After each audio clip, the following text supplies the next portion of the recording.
To the Lighthouse, The Window, Chapter 17, by Virginia Woolf.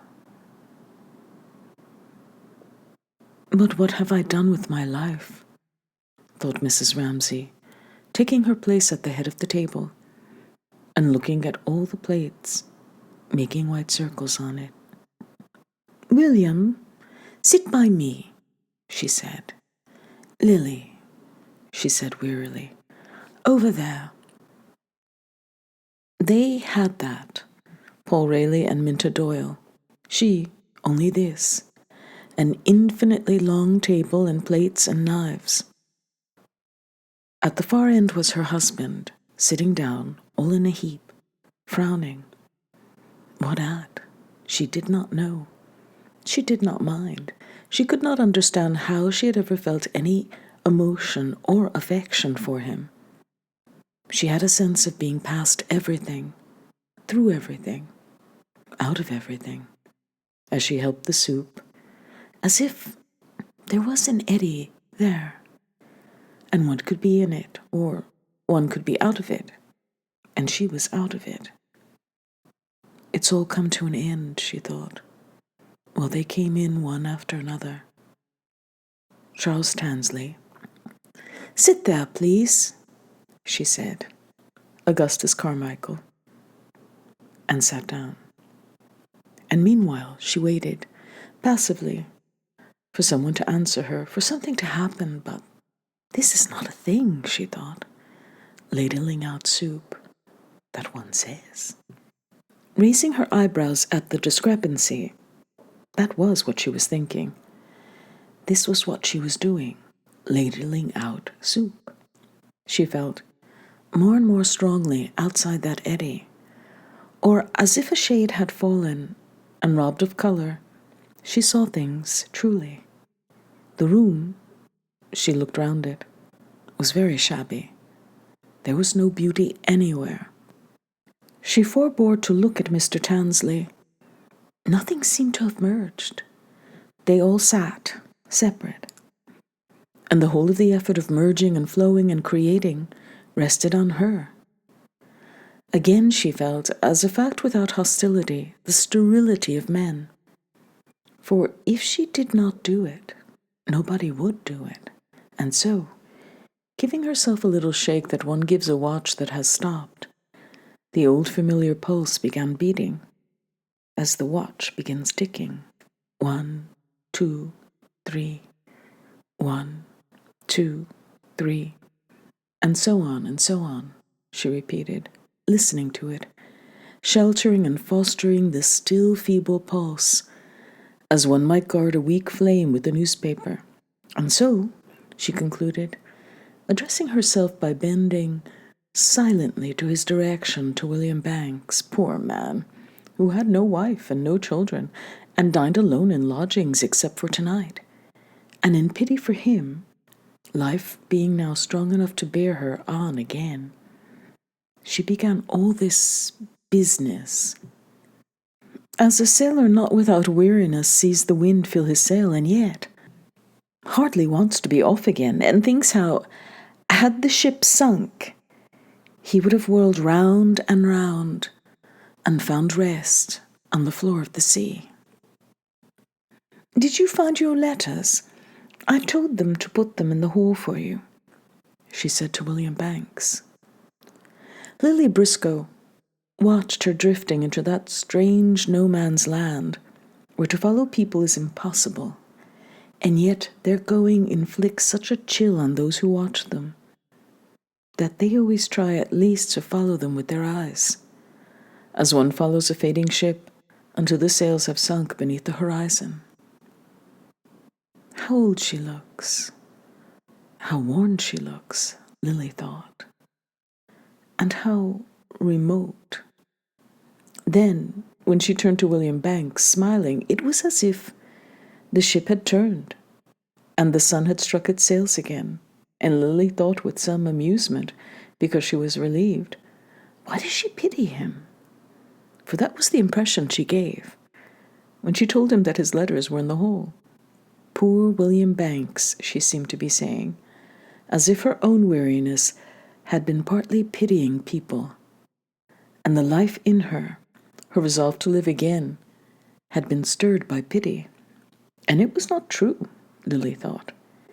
It was one of those misjudgments of hers that seemed to be instinctive and to arise from some need of her own, rather than of other people's.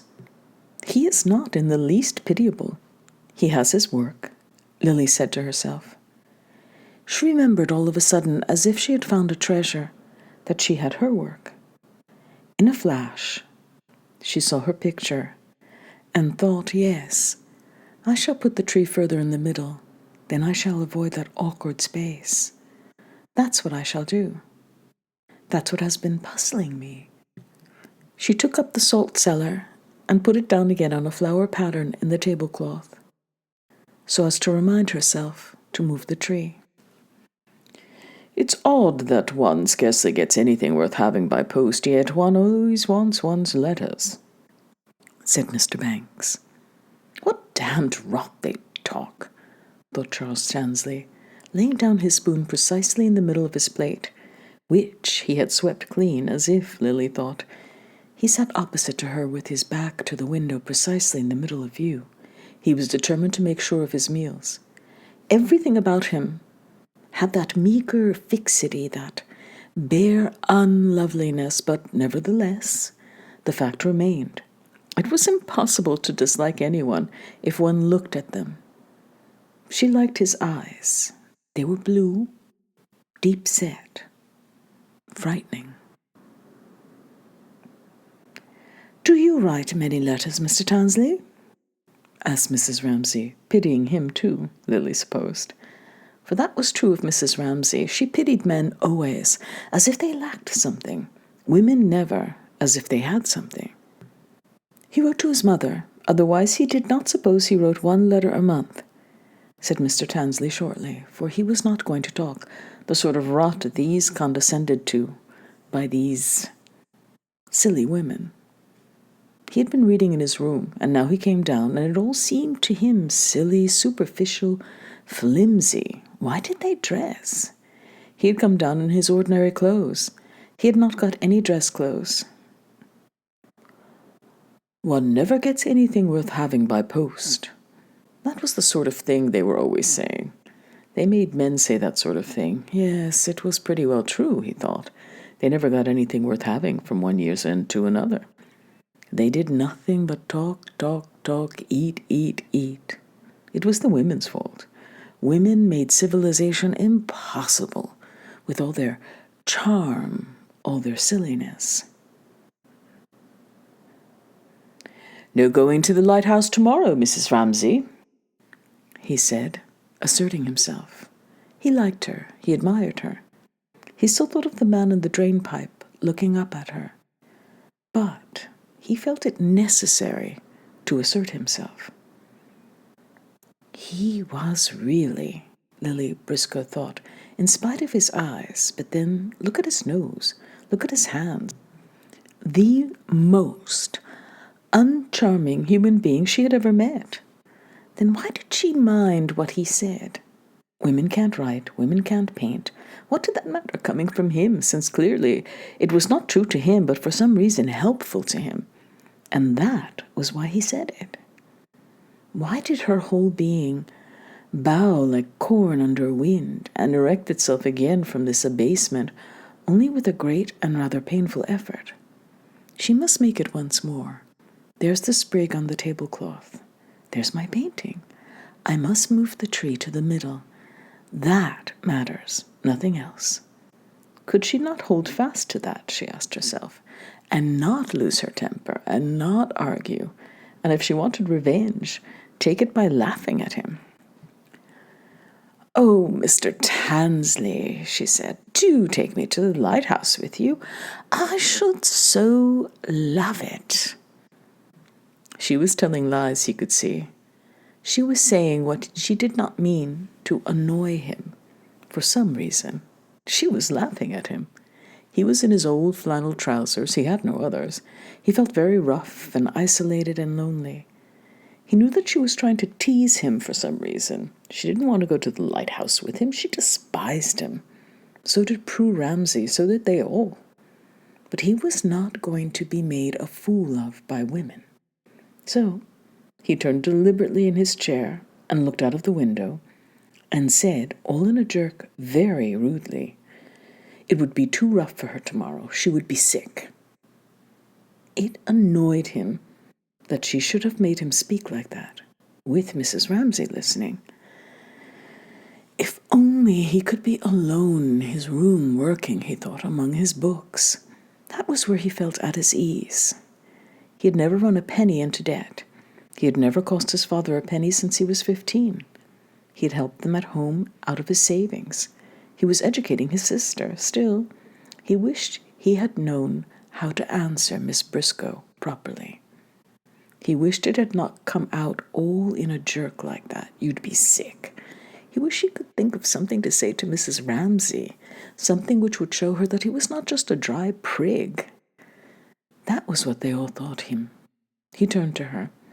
But Mrs. Ramsay was talking about people he had never heard of, to William Banks. Yes, take it away, she said briefly, interrupting what she was saying to William Banks to speak to the maid. It must have been 20 years ago that I last saw her, she was saying, turning back to him again, as if she could not lose a moment of their talk, for she was absorbed by what they were saying. So, he had actually heard from her this evening. And was Carrie still living at Marlow? And was everything still the same? Oh, she could remember it as if it were yesterday on the river, feeling it as if it were yesterday, going on the river, feeling very cold. But if the Mannings made a plan, they stuck to it. Never should she forget Herbert killing a wasp with a teaspoon on the bank. And it was still going on, Mrs. Ramsay mused, gliding like a ghost among the chairs and tables of that drawing room, on the banks of the Thames, where she had been so very, very cold 20 years ago. But now she went among them like a ghost, and it fascinated her, as if, while she had changed that particular day, now become very still and beautiful, had remained there all these years. Had Carrie written to him herself? She asked. Yes, she says they're building a new billiard room, he said. No, that was out of the question. Building a new billiard room, it seemed to her impossible. Mr. Banks could not see that there was anything very odd about it. They were very well off now. Should he give her love to Carrie? Oh, said Mrs. Ramsay with a little start. No, she added, reflecting that she did not know this Carrie who built a new billiard room. But how strange, she repeated to Mr. Banks' amusement, that they should be going on there still, for it was extraordinary to think that they had been capable of going on living all these years, when she had not thought of them more than once all that time. How eventful her own life had been during those same years. Yet, perhaps, Carrie Manning had not thought about her either. The thought was strange and distasteful. People soon drift apart, said Mr. Banks, feeling, however, some satisfaction when he thought that after all he knew both the Mannings and the Ramsays. He had not drifted apart, he thought, laying down a spoon and wiping his clean-shaven lips punctiliously. But perhaps he was rather unusual, he thought, in this. He never let himself get into a groove. He had friends in all circles. Mrs. Ramsay had to break off here to tell the maid something about keeping food hot. That was why he preferred dining alone. All those interruptions annoyed him. Well, thought William Banks, preserving a demeanor of exquisite courtesy and merely spreading the fingers of his left hand on the tablecloth as a mechanic examines a tool beautifully polished and ready for use in an interval of leisure. Such are the sacrifices one's friends ask of one. It would have hurt her if he had refused to come, but it was not worth it for him. Looking at his hand, he thought that if he had been alone, dinner would have been almost over now. He would have been free to work. Yes, he thought, it is a terrible waste of time. The children were dropping in still. I wish one of you would run up to Roger's room, Mrs. Ramsay was saying. How trifling it all is, how boring it all is, he thought, compared with the other thing, work. Here he sat, drumming his fingers on the tablecloth when he might have been. He took a flashing bird's-eye view of his work. What a waste of time it all was, to be sure. Yet, he thought, she is one of my oldest friends. I am by way of being devoted to her, yet now, at this moment, her presence meant absolutely nothing to him. Her beauty meant nothing to him. Her sitting with her little boy at the window, nothing. Nothing. He wished only to be alone and to take up that book. He felt uncomfortable. He felt treacherous that he could sit by her side and feel nothing for her. The truth was that he did not enjoy family life. It was in this sort of state that one asked oneself, what does one live for? Why, one asked oneself, does one take all these pains for the human race to go on? Is it so very desirable?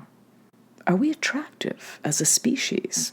Not so very, he thought, looking at those rather untidy boys. His favorite, Cam, was in bed, he supposed. Foolish questions, vain questions. Questions one never asked. If one was occupied, is human life this? Is human life that?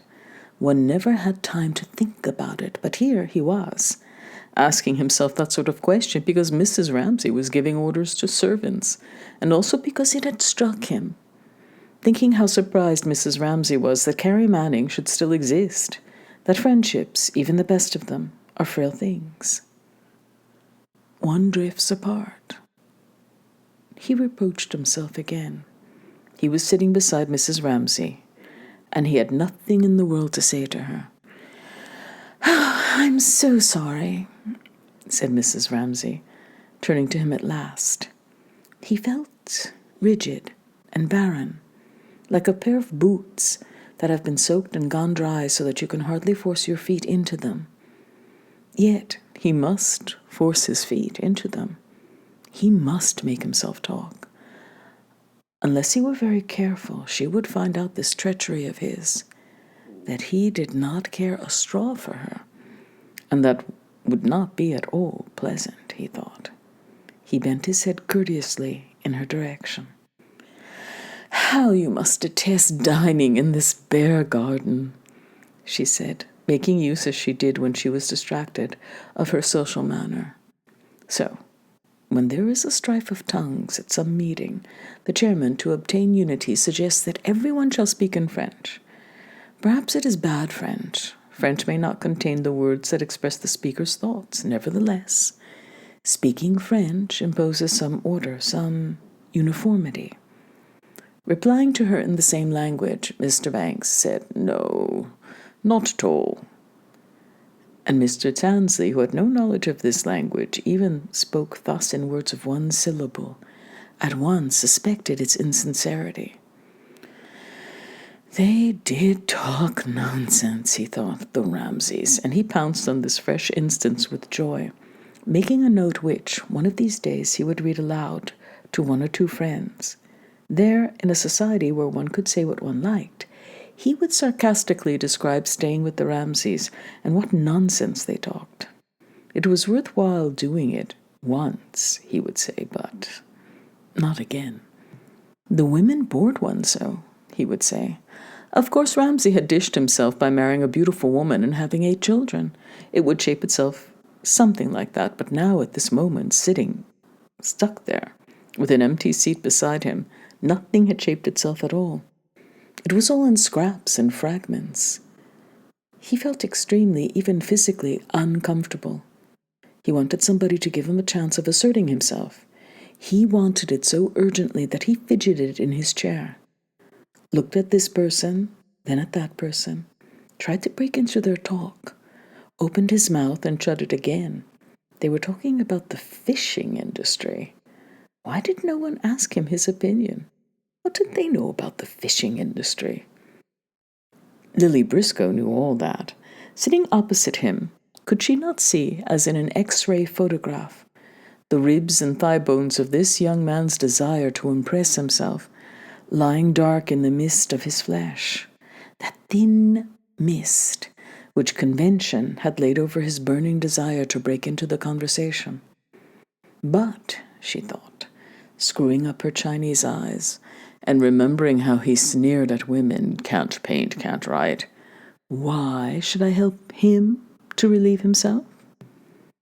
There is a code of behavior, she knew, whose 7th article it may be, says that on occasions of this sort, it behooves the woman, whatever her own occupation might be, to go to the help of the young man opposite, so that he may expose and relieve the thigh bones, the ribs of his vanity, of his urgent desire to assert himself. As indeed it is their duty, she reflected, in her old maidenly fairness, to help us. Suppose the tube were to burst into flames. Then she thought, I should certainly expect Mr. Tansley to get me out. But how would it be, she thought, if neither of us did either of those things? So she sat there, smiling. You're not planning to go to the Lighthouse, are you, Lily? Said Mrs. Ramsay. Remember poor Mr. Langley. He'd been round the world dozens of times, but he told me he never suffered as he did when my husband took him there. Are you a good sailor, Mr. Tansley? She asked. Mr. Tansley raised a hammer, swung it high in the air, but realizing as it descended that he could not smite that butterfly with such an instrument as this, said only that he had never been sick in his life. But in that one sentence lay compact like gunpowder that his grandfather was a fisherman, his father a chemist, that he had worked his way up entirely himself, that he was proud of it, that he was Charles Tansley, a fact that nobody there seemed to realize, but one of these days every single person would know it.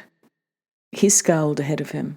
He could almost pity these mild, cultivated people who would be blown sky high, like bales of wood and barrels of apples, one of these days by the gunpowder that was in him. Will you take me, Miss Tansley? Said Lily, quickly, kindly, for of course, if Mrs. Ramsay said to her, as in effect she did, I am drowning, my dear, in seas of fire, unless you apply some balm to the anguish of this hour, and say something nice to that young man, their life will run upon the rocks, indeed. I hear the grating and the growling at this minute. My nerves are taut as fiddle strings. Another touch, and they will snap. When Mrs. Ramsay said all this, as the glance in her eyes said it, of course, for the 150th time, Lily Briscoe had to renounce the experiment. What happens if one is not nice to that young man there? And be nice. Judging the turn in her mood correctly, that she was friendly to him now, he was relieved of his egotism, and he told her how he had been thrown out of a boat when he was a baby, how his father used to fish him out with a boat hook. That was how he learned to swim. One of his uncles kept the light on some rock or other off the Scottish coast, he said. He had been there with him in a storm. This was said loudly in a pause. They had to listen to him when he said that he had been with his uncle in a lighthouse in a storm. Ah, thought Lily Briscoe, as the conversation took this auspicious turn, and she felt Mrs. Ramsay's gratitude, for Mrs. Ramsay was free now to talk for a moment herself. Ah, she thought, but what haven't I paid to get it for you? She had not been sincere. She had done the usual trick, been nice. She would never know him. He would never know her. Human relations were like that, she thought, and the worst, if it had not been for Mr. Banks, were between men and women. Inevitably, these were extremely insincere, she thought. Then her eye caught the salt cellar, which he had placed there to remind her, and to remember that next morning she would move the tree further towards the middle, and her spirits rose so high at the thought of painting tomorrow that she laughed out loud at what Mr. Tansley was saying. Let him talk all night if he liked it. But How do they leave men on a lighthouse? She asked. He told her. He was amazingly well informed, and as he was grateful, and as he liked her, and as he was beginning to enjoy himself, so now Mrs. Ramsay thought she could return to that dreamland, that unreal but fascinating place, the Mannings' drawing room at Marlow, 20 years ago, where one moved about without haste or anxiety, for there was no future to worry about. She knew what had happened to them. What to her? It was like reading a good book again, for she knew the end of that story, since it had happened 20 years ago, and life, which shot down even from this dining room table in Cascades, heaven knows where, was sealed up there, and lay like a lake placidly between its banks. He said they had built a billiard room. Was it possible? Would William go on talking about the Mannings? She wanted him to, but no, for some reason he was no longer in the mood. She tried. He did not respond. She could not force him. She was disappointed. The children are disgraceful, she said, sighing. He said something about punctuality being one of the minor virtues which we do not acquire until later in life. If at all, said Mrs. Ramsay, merely to fill up space, thinking what an old maid William was becoming. Conscious of his treachery, conscious of her wish to talk about something more intimate, yet out of the mood for it at present, he felt come over him the disagreeableness of life, sitting there, waiting. Perhaps the others were saying something interesting. What were they saying? That the fishing season was bad, that the men were emigrating. They were talking about wages and unemployment. The young man was abusing the government. William Banks, thinking what a relief it was to catch on to something of this sort when private life was disagreeable, heard him say something about one of the most scandalous acts of the present government. Lily was listening. Mrs. Ramsay was listening. They were all listening. But already bored, Lily felt that something was lacking. Mr. Banks felt that something was lacking. Pulling her shawl around her, Mrs. Ramsay felt that something was lacking. All of them, bending themselves to listen, thought, "Pray heaven that the inside of my mind may not be exposed." For each thought, the others are feeling this. They are outraged and indignant with the government about the fishermen, whereas I feel nothing at all. But perhaps, thought Mr. Banks, as he looked at Mr. Tansley, here is the man. One was always waiting for the man. There was always a chance at any moment the leader might arise, the man of genius in politics, as in anything else. Probably he will be extremely disagreeable to us old fogies, thought Mr. Banks, doing his best to make allowances, for he knew by some curious physical sensation, as of nerves erect in his spine, that he was jealous, for himself partly more probably for his work, for his point of view, for his science, and therefore he was not entirely open-minded or altogether fair, for Mr. Tansley seemed to be saying, "You have wasted your lives. You are, all of you, wrong, poor old fogies. You're hopelessly behind the times." He seemed to be rather cocksure, this young man, and his manners were bad. But Mr. Banks bade himself observe he had courage, he had ability. He was extremely well up in the facts. Probably, Mr. Banks thought, as Tansley abused the government, there is a good deal in what he says. "Tell me now," he said. So they argued about politics, and Lily looked at the leaf on the tablecloth. And Mrs. Ramsay, leaving the argument entirely in the hands of the two men, wondered why she was so bored by this talk, and wished, looking at her husband at the other end of the table, that he would say something.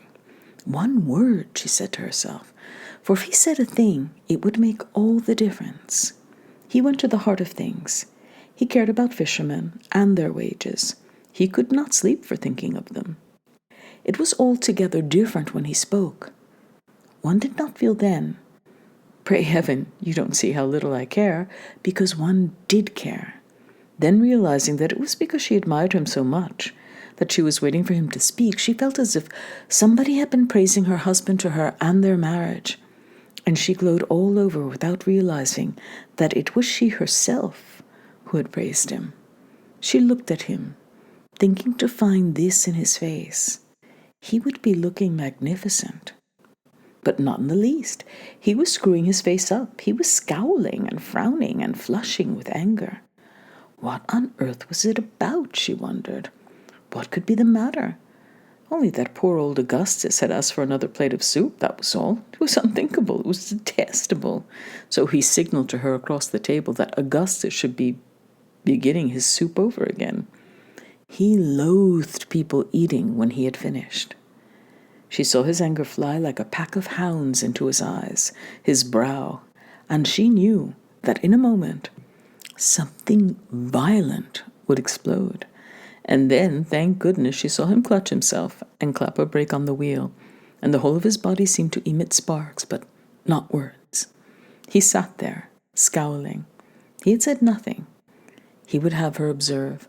Let her give him the credit for that, but why, after all, should poor Augustus not ask for another plate of soup? He had merely touched Ellen's arm and said, "Ellen, please, another plate of soup."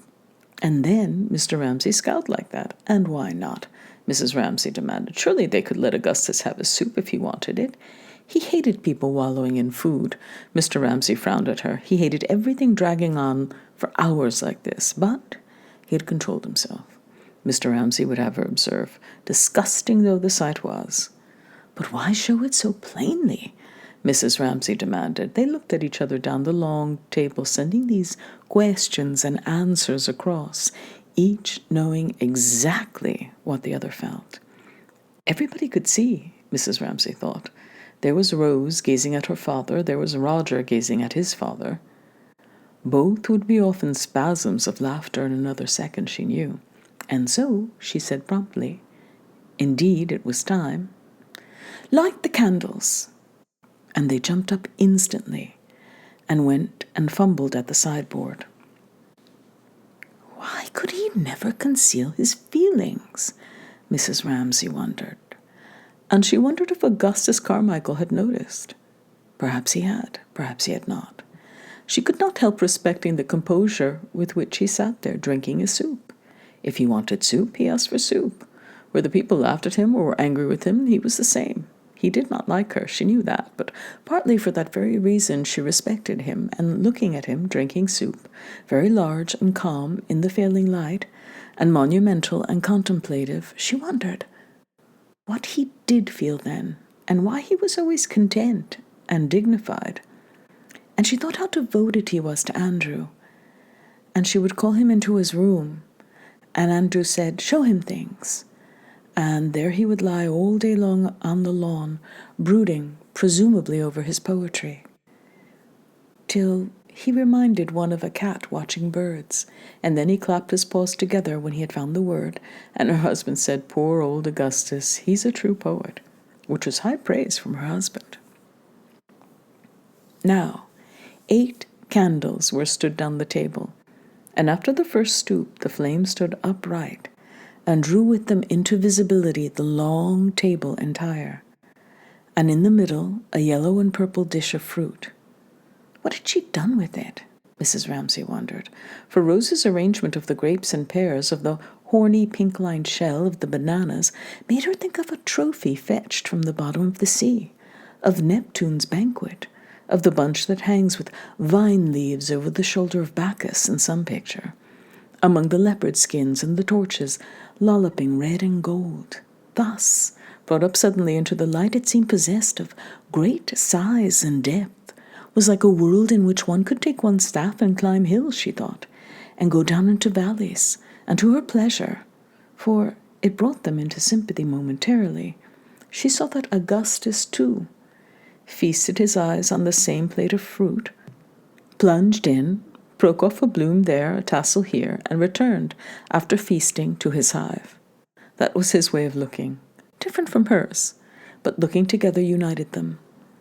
Now all the candles were lit up, and the faces on both sides of the table were brought nearer by the candlelight, and composed, as they had not been in the twilight, into a party round a table. For the night was now shut off by panes of glass, which, far from giving any accurate view of the outside world, rippled it so strangely that here, inside the room, seemed to be order and dry land, there, outside, a reflection in which things waved and vanished waterily. Some change at once went through them all, as if this had really happened, and they were all conscious of making a party together in a hollow, on an island. Had their common cause against that fluidity out there Mrs. Ramsay, who had been uneasy waiting for Paul and Minta to come in, and unable, she felt, to settle to things, now felt her uneasiness changed to expectation. For now they must come.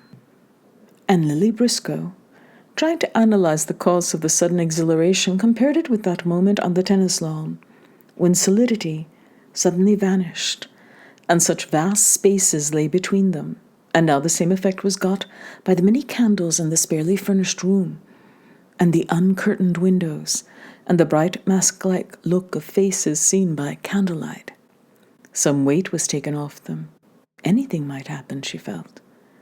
They must come now, Mrs. Ramsay thought, looking at the door. And at that instant, Minta Doyle, Paul Rayleigh, and a maid carrying a great dish in her hands came in together. They were awfully late. They were horribly late, Minta said, as they found their way to different ends of the table. I lost my brooch. My grandmother's brooch, said Minta, with a sound of lamentation in her voice, and a suffusion in her large brown eyes, looking down, looking up, as she sat by Mr. Ramsay, which roused his chivalry so that he bantered her. How could she be such a goose, he asked, as to scramble about the rocks and jewels? She was by way of being terrified of him. He was so fearfully clever. And the first night when she had sat by him, and he talked about George Eliot, she had been really frightened, for she had left the 3rd volume of Middlemarch in the train, and she never knew what happened in the end. But afterwards she got on perfectly, and made herself out even more ignorant than she was, because he liked telling her she was a fool. And so tonight, directly he laughed at her, she was not frightened. Besides, she knew directly she came into the room that the miracle had happened. She wore her golden haze. Sometimes she had it, sometimes not. She never knew why it came or why it went, or if she had had it until she came into the room, and then she knew instantly by the way some man looked at her. Yes, tonight she had it, tremendously. She knew that by the way Mr. Ramsay told her not to be a fool. She sat beside him, smiling. It must have happened then, thought Mrs. Ramsay. They are engaged. And for a moment she felt what she had never expected to feel again. Jealousy, for he, her husband, felt it too. Minta's glow. He liked these girls, these golden reddish girls with something flying, something a little wild and harum-scarum about them, who didn't scrape their hair off, weren't, as he said about poor Lily Briscoe, skimpy. There was some quality which she herself had not, some luster, some richness which attracted him, amused him, led him to make favorites of girls like Minta. They might cut his hair from him, plait him watch chains, or interrupt him at his work, hailing him, she heard them. Come along, Mr. Ramsay, it's our turn to beat them now. And out he came to play tennis. But indeed, she was not jealous only now and then, when she made herself look in her glass, a little resentful that she had grown old, perhaps, by her own fault. The bill for the greenhouse and all the rest of it. She was grateful to them for laughing at him.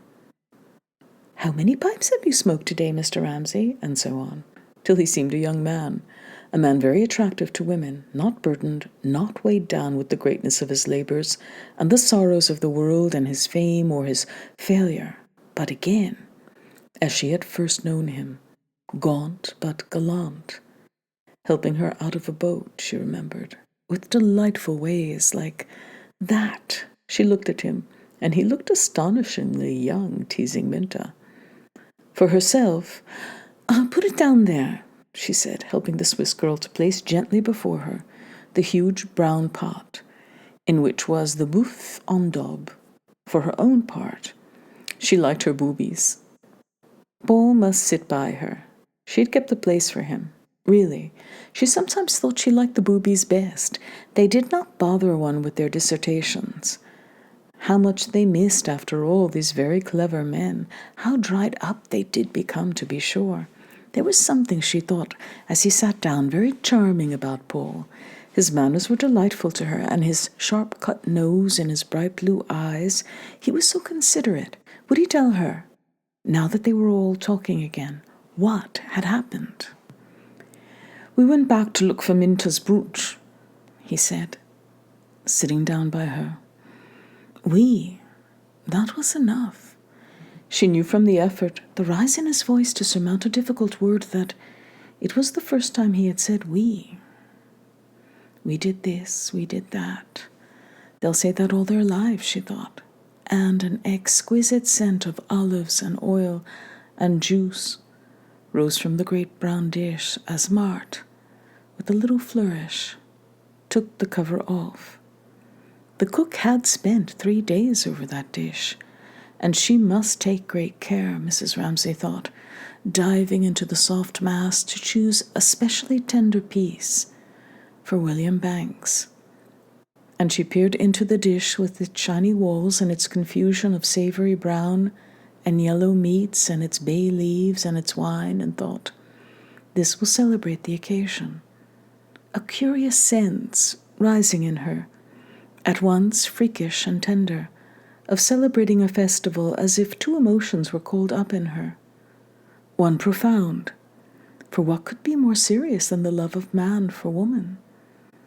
What more commanding, more impressive, bearing in its bosom the seeds of death? At the same time, these lovers, these people entering into illusion, glittering-eyed, must be danced round with mockery, decorated with garlands.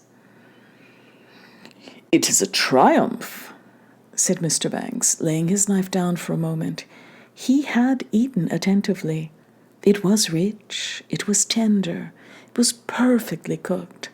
How did she manage these things in the depths of the country, he asked her. She was a wonderful woman.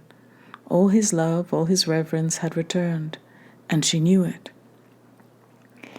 "It is a recipe of my grandmother's," said Mrs. Ramsay, speaking with a ring of great pleasure in her voice. Of course it was French. What passes for cookery in England is an abomination, they agreed. It is putting cabbages in water. It is roasting meat till it is like leather. It is cutting off the delicious skins of vegetables. "In which," said Mr. Banks, "all the virtue of the vegetable is contained." "And the waste," said Mrs. Ramsay. "A whole French family could live on what an English cook throws away." Spurred on by her sense that William's affection had come back to her, and that everything was all right again, and that her suspense was over, and that she was free both to triumph and to mock, she laughed.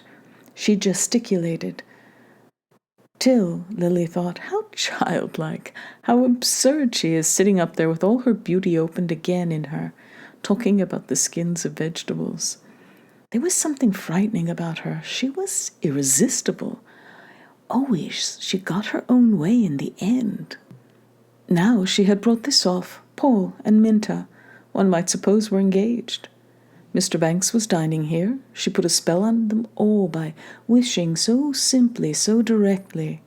And Lily contrasted that abundance with her own poverty of spirit, and supposed that it was partly that belief, for her face was all lit up. Without looking young, she looked radiant.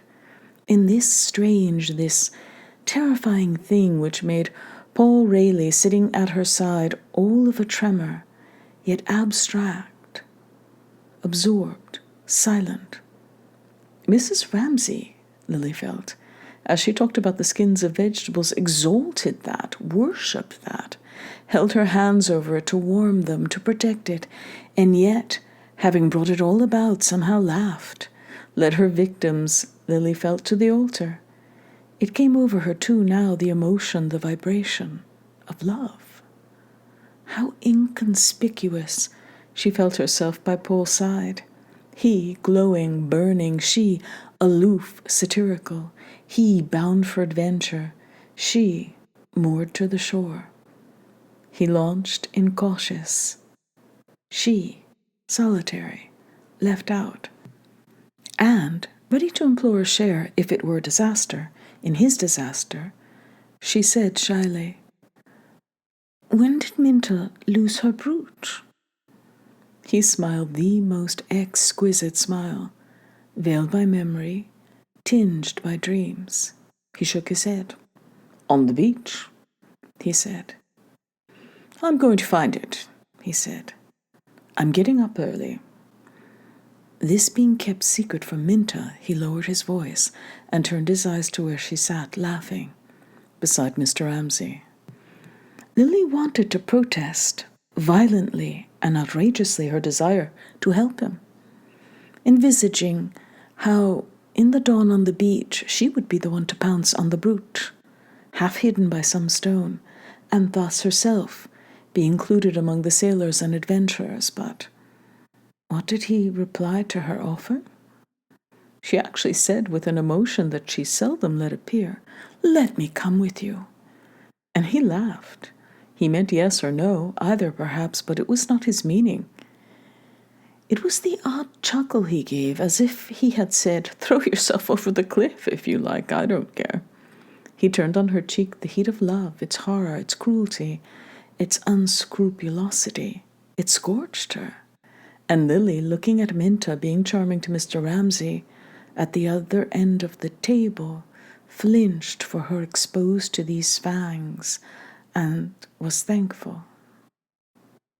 For at any rate, she said to herself, catching sight of the salt cellar on the pattern, she need not marry, thank heaven. She need not undergo that degradation.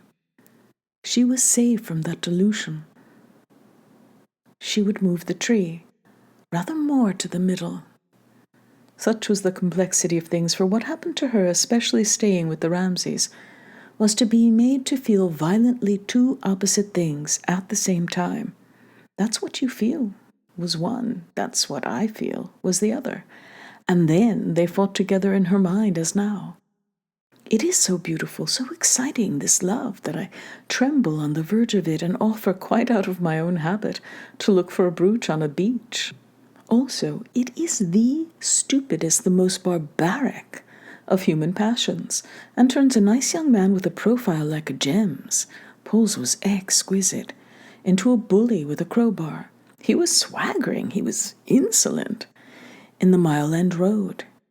Yet, she said to herself, from the dawn of time, odes have been sung to love, wreaths heaped and roses, and if you asked 9 people out of 10, they would say they wanted nothing but this, love. While the women, judging from her own experience, would all the time be feeling, this is not what we want. There's nothing more tedious, puerile, and inhumane than this. Yet it is also beautiful and necessary. Well then, she asked, somehow expecting the others to go on with the argument, as if in an argument like this, one threw one's own little bolt which fell short obviously and left the others to carry it on. So she listened again to what they were saying, in case they should throw any light upon the question of love. "Then," said Mr. Banks, "there is that liquid the English call coffee." "Oh, coffee," said Mrs. Ramsay, but it was rather a question.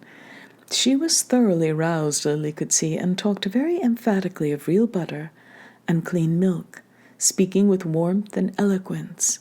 She described the iniquity of the English dairy system, and in what state milk was delivered at the door, and was about to prove her charges, for she had gone into the matter, when all round the table, beginning with Andrew in the middle, like a fire leaping from tuft to tuft of furs, her children laughed. Her husband laughed. She was laughed at, fire-encircled, and forced to veil her crest, dismount her batteries, and only retaliate by displaying the raillery and ridicule of the table to Mr. Banks as an example of what one suffered if one attacked the prejudices of the British public. Purposely, however, she had it on her mind that Lily, who had helped her with Mr. Tansley, was out of things. She exempted her from the rest, said, "Lily, anyhow, agrees with me," and so drew her in, a little fluttered, a little startled, for she was thinking about love. They were both out of things. Mrs. Ramsay had been thinking, both Lily and Charles Tansley. Both suffered from the glow of the other two. He, it was clear, felt himself utterly in the cold. No woman would look at him with Paul Rayleigh in the room. Poor fellow. Still, he had his dissertation, the influence of somebody upon something. He could take care of himself. With Lily, it was different. She faded under Minta's glow, became more inconspicuous than ever, in her little grey dress with her little puckered face and her little Chinese eyes. Everything about her was so small, yet, thought Mrs. Ramsay, comparing her with Minta as she claimed her help, for Lily should bear her out of. She talked no more about her dairies than her husband did about his boots. He would talk by the hour about his boots. Of the two, Lily at 40 will be the better. There was in Lily a thread of something, a flare of something of her own, which Mrs. Ramsay liked very much indeed, but no man would, she feared. Obviously, not unless it were a much older man like William Banks. But then he cared well. Mrs. Ramsay sometimes thought that he cared, since his wife's death, perhaps for her. He was not in love, of course. It was one of those unclassified affections of which there are so many. Oh, but nonsense, she thought. William must marry Lily. They have so many things in common. Lily is so fond of flowers. They are both cold and aloof and rather self-sufficing. She must arrange for them to take a long walk together. Foolishly, she had set them opposite each other. That could be remedied tomorrow. If it were fine, they should go for a picnic. Everything seemed possible. Everything seemed right. Just now, but this cannot last, she thought, dissociating herself from the moment while they were all talking about boots. Just now, she had reached security. She hovered like a hawk suspended, like a flag floated in an element of joy which filled every nerve of her body, fully and sweetly. Not noisily, solemnly rather, for it arose, she thought, looking at them all eating there, from husband and children and friends, all of which rising in this profound stillness.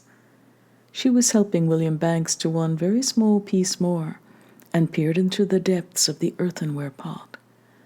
Seemed now for no special reason to stay there like a smoke, like a fume rising upwards, holding them safe together. Nothing need be said. Nothing could be said. There it was, all around them. It partook, she felt, carefully helping Mr. Banks to a specially tender piece of eternity, as she had already felt about something different once before that afternoon. There is a coherence in things, a stability, something, she meant, is immune from change and shines out.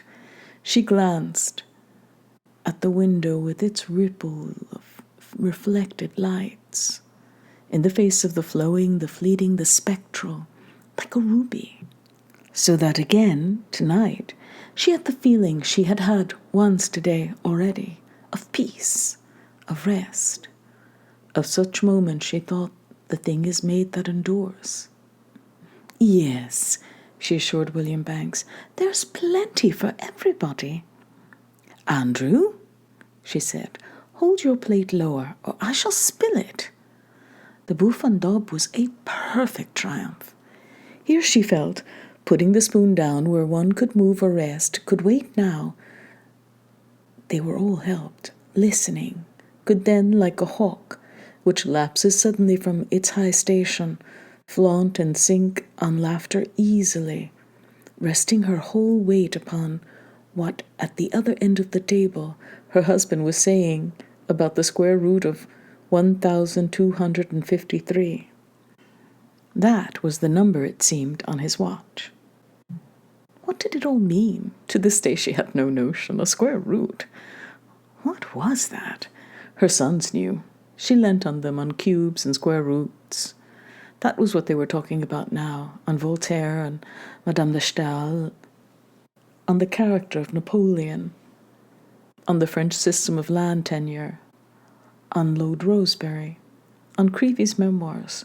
She let it uphold her and sustain her, this admirable fabric of the masculine intelligence which ran up and down, crossed this way and that, like iron girders spanning the swaying fabric, upholding the world, so that she could trust herself to it utterly, even shut her eyes or flicker them for a moment, as a child, staring up from its pillow, winks at the myriad layers of the leaves of a tree. Then she woke up. It was still being fabricated. William Banks was praising the Waverley novels. He read one of them every 6 months, he said. And why should that make Charles Stanley angry? He rushed in, all, thought Mrs. Ramsay, because Prue will not be nice to him, and denounced the Waverley novels when he knew nothing about it whatsoever, Mrs. Ramsay thought, observing him rather than listening to what he said. She could see how it was from his manner. He wanted to assert himself, and so it would always be with him till he got his professorship or married his wife, and so need not be always saying, I, for that was what his criticism of poor Sir Walter, or perhaps it was Jane Austen, amounted to. I. He was thinking of himself and the impression he was making, as she could tell by the sound of his voice and his emphasis and his uneasiness. Success would be good for him. At any rate, they were off again. Now she need not listen. It could not last, she knew, but at the moment her eyes were so clear that they seemed to go round the table, unveiling each of these people and their thoughts and their feelings without effort, like a light stealing under water, so that its ripples and the reeds in it and the minnows balancing themselves and the sudden silent trout are all lit up, hanging, trembling. So she saw them. She heard them. But whatever they said had also this quality, as if what they said was like the movement of a trout, when, at the same time, one can see the ripple and the gravel, something to the right, something to the left, and the whole is held together. For whereas in active life she would be netting and separating one thing from another, she would be saying she liked the Waverley novels or had not read them, she would be urging herself forward. Now she said nothing. For the moment she hung, suspended. But how long do you think it'll last? Said somebody. It was as if she had antennae trembling out from her, which, intercepting certain sentences, forced them upon her attention. This was one of them.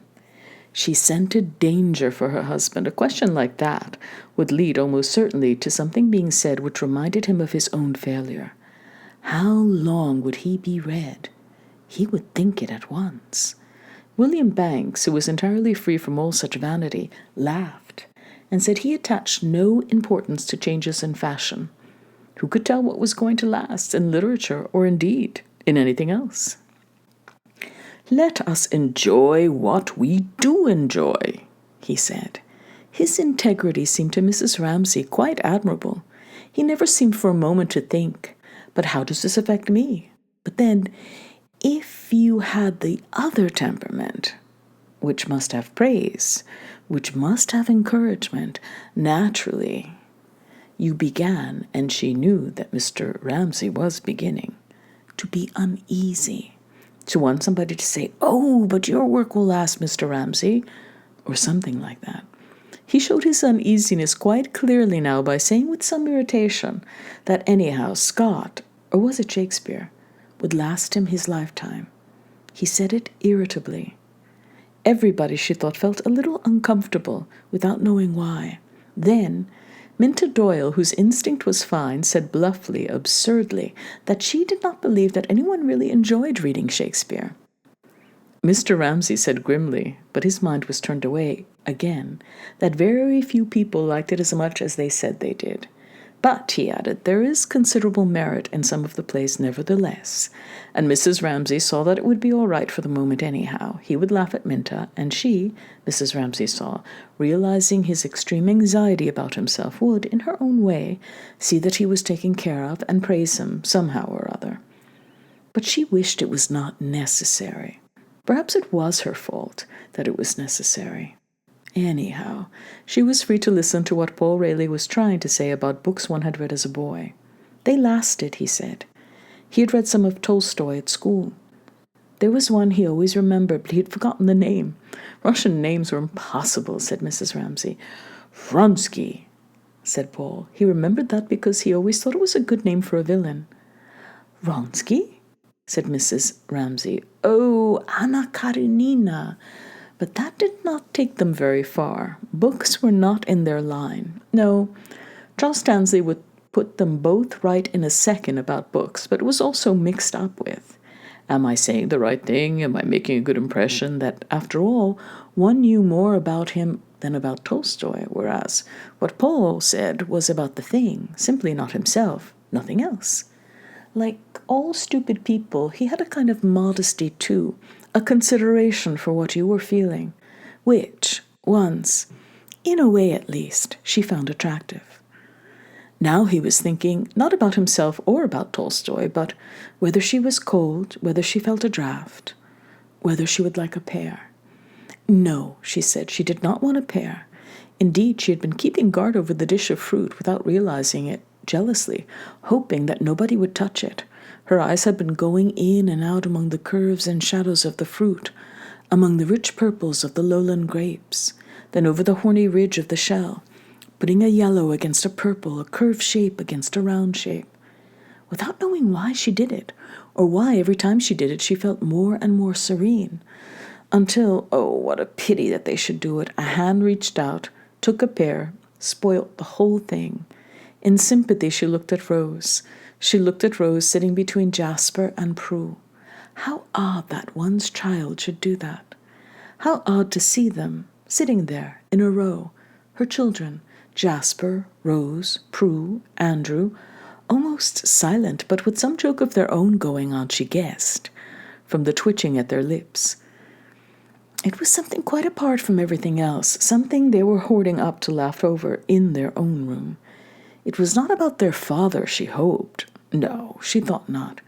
What was it, she wondered? Sadly, rather, for it seemed to her that they would laugh when she was not there. There was all that hoarded behind those rather set, still, mask-like faces, for they did not join in easily. They were watchers, surveyors, a little raised or set apart from the grown-up people. But when she looked at Prue tonight, she saw that this was not now quite true of her. She was just beginning, just moving, just descending. The faintest light was on her face, as if the glow of Minta opposite, some excitement, some anticipation of happiness was reflected in her, as if the sun of the love of men and women rose over the rim of the tablecloth, and without knowing what it was, she bent towards it and greeted it. She kept looking at Minta, shyly, yet curiously, so that Mrs. Ramsay looked from one to the other and said, speaking to Prue in her own mind, "You will be as happy as she is one of these days. You will be much happier," she added, "because you are my daughter." She meant her own daughter must be happier than other people's daughters. But dinner was over. It was time to go. They were only playing with things on their plates. She would wait until they had done laughing at some story her husband was telling. He was having a joke with Minta about a bet. Then she would get up. She liked Charles Tansley, she thought suddenly. She liked his laugh. She liked him for being so angry with Paul and Minta. She liked his awkwardness. There was a lot in that young man, after all. And Lily, she thought, putting her napkin beside her plate. She always had some joke of her own. One need never bother about Lily. She waited. She tucked her napkin under the edge of her plate. Well, were they done now? No. That story had led to another story. Her husband was in great spirits tonight, and wishing she supposed to make it all right with old Augustus after that scene about the soup, had drawn him in. They were telling stories about someone they had both known at college. She looked at the window in which the candle flames burnt brighter now that the panes were black, and looking at that outside, the voices came to her, very strangely, as if they were voices at a service in a cathedral. For she did not listen to the words. The sudden bursts of laughter, and then one voice, Minta's, speaking alone, reminded her of men and boys crying out the Latin words of a service in some Roman Catholic cathedral. She waited. Her husband spoke. He was repeating something, and she knew it was poetry from the rhythm and the ring of the exultation, and melancholy in his voice. Come out and climb the garden path, Luriana lurily. The China rose is all abloom and buzzing with the yellow bee. The words, she was looking at the window, sounded as if they were floating, like flowers on water out there, cut off from them all, as if no one had said them, but they had come into existence of themselves. And all the lives we ever lived, and all the lives to be, are full of trees and changing leaves. She did not know what they meant, but like music, the words seemed to be spoken by her own voice, outside herself, saying quite easily and naturally what had been in her mind the whole evening while she said different things. She knew without looking round that everyone at the table was listening to the voice saying, I wonder if it seems to you, Luriana, lurily, with the same sort of relief and pleasure that she had, as if this were at last the natural thing to say. This were their own voice speaking. But the voice had stopped. She looked round. She made herself get up. Augustus Carmichael had risen, and holding his table napkin so that it looked like a long white robe, he stood chanting, To see the kings go riding by over lawn and daisy lea, with their palm leaves and cedar, Luriana, lurily. And as she passed him, he turned slightly towards her, repeating the last words, Luriana, lurily, and bowed to her as if he did her homage. Without knowing why, she felt that he liked her better than he ever had done before, and with a feeling of relief and gratitude, she returned his bow and passed through the door which he held open for her. It was necessary now to carry everything a step further. With her foot on the threshold, she waited a moment longer in a scene which was vanishing even as she looked, and then, as she moved and took Minta's arm and left the room, it changed. It shaped itself differently.